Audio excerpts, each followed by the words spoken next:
Gordon Ranson.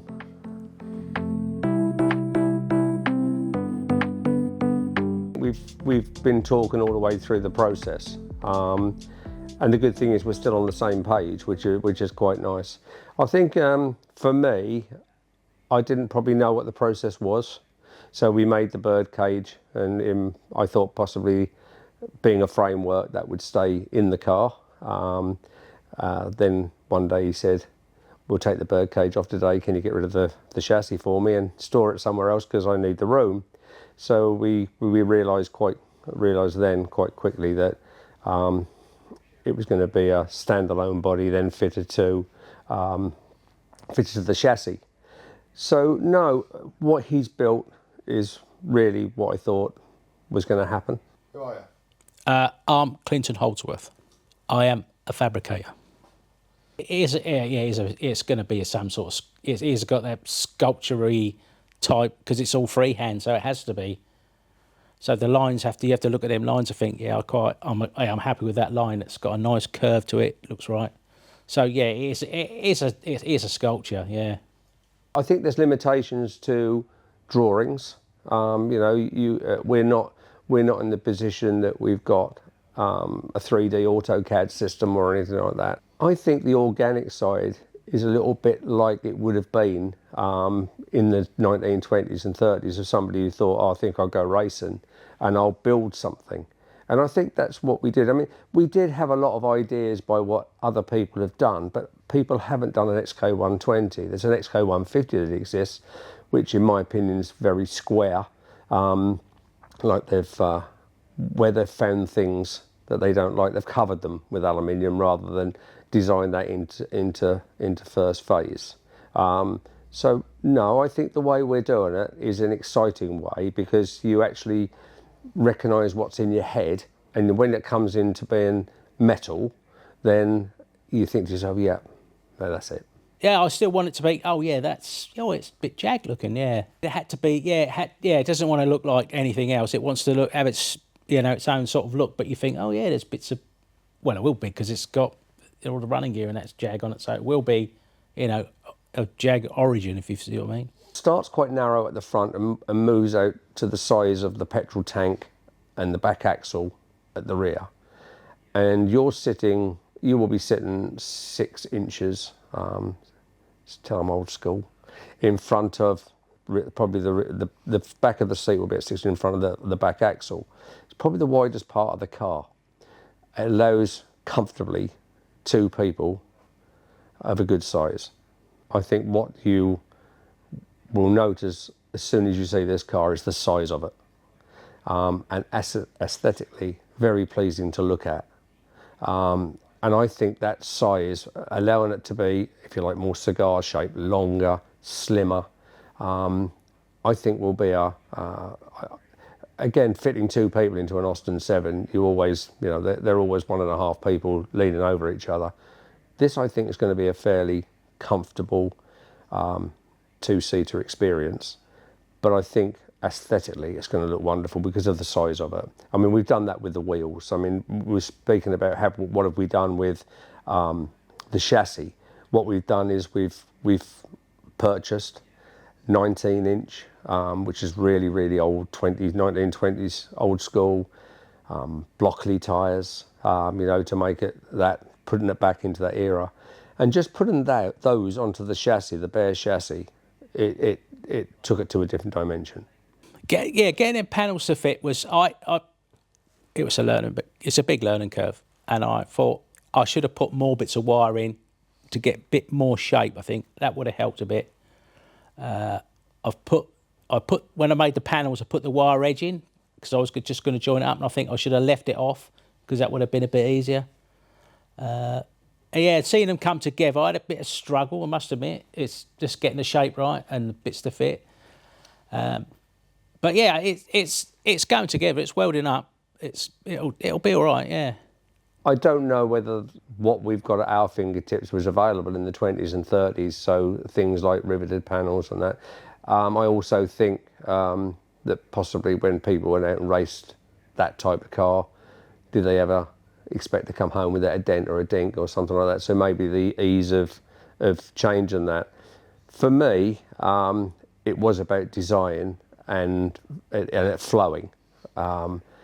Although we have the opportunity with TIG weld and that to make a little bit of a patchwork quilt, you know, we can cut small areas out and alter that small area, where I think years ago they had an 8x4 sheet of aluminium that they were moulding and that sort of thing, and it must have been quite very much a skill. I wouldn't say it's a bigger skill than what we got, because Clinton is so skillful at what he's doing. It's an art form in itself. It is, yeah. It is. But I think it allows you to critique what you're building in small areas, which I think really helps. But that's not to say that we won't, if we think it's right, we will put dummy rivets in if we think that would look better, broken up a little bit, but it won't be because we want to take the pieces at a later date.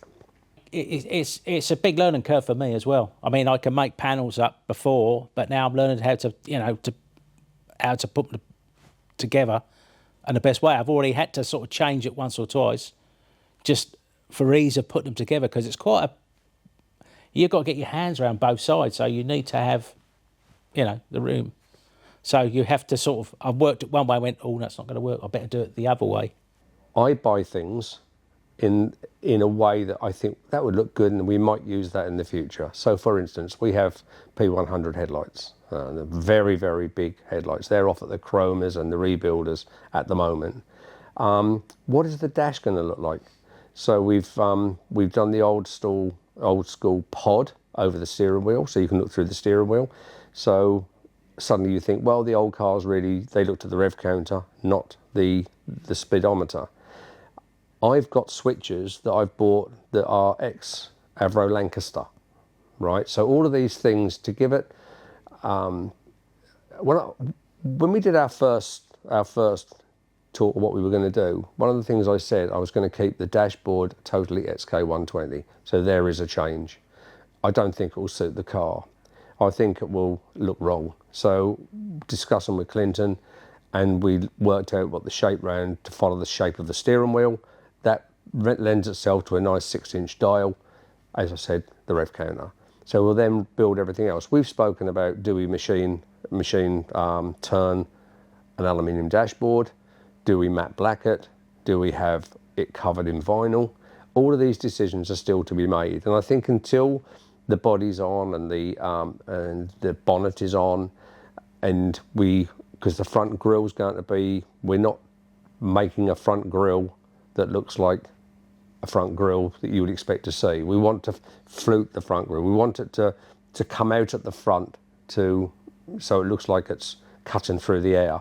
So all of these things are still got to be built. So I think until you get that we don't really know. So every day is what are we going to do next.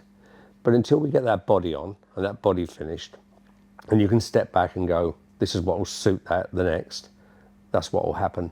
So I think a lot of our ideas, original ideas, have already been shelved for another day. Well, yeah, those things like the cowl and that were always going to be on there and doing that. It's just other bits with like, I wanted to leave the passenger side up, not so it's cut down so much where you get in, so we could run a side exhaust. But he says no, he doesn't want it. So I've had to do what he wants, because ultimately it is his car. But it's just the aluminium body and how the aluminium bodies are made. Yeah, I mean everything was all hand built. I mean they built the chassis. They're all hand built. Yeah. But we've already got a chassis, so we're tied to that. Yeah, you have to watch it. I mean, it's going to be the same width as a SS100, but it will be, So that's, and it's like, oh yeah, we can get the same width. That's okay. That's pretty cool. We haven't got to extend it, make too much work for ourselves. It's working out the stages in project management. So as you said, he's nearly finished the rear tub. It will be a very short time before he says he wants the chassis back. We've already realised, because we wanted to keep the frame, because that's a part of the evolution of what we've done. So we'd like to possibly wall mount that or something, because of what we do for a living.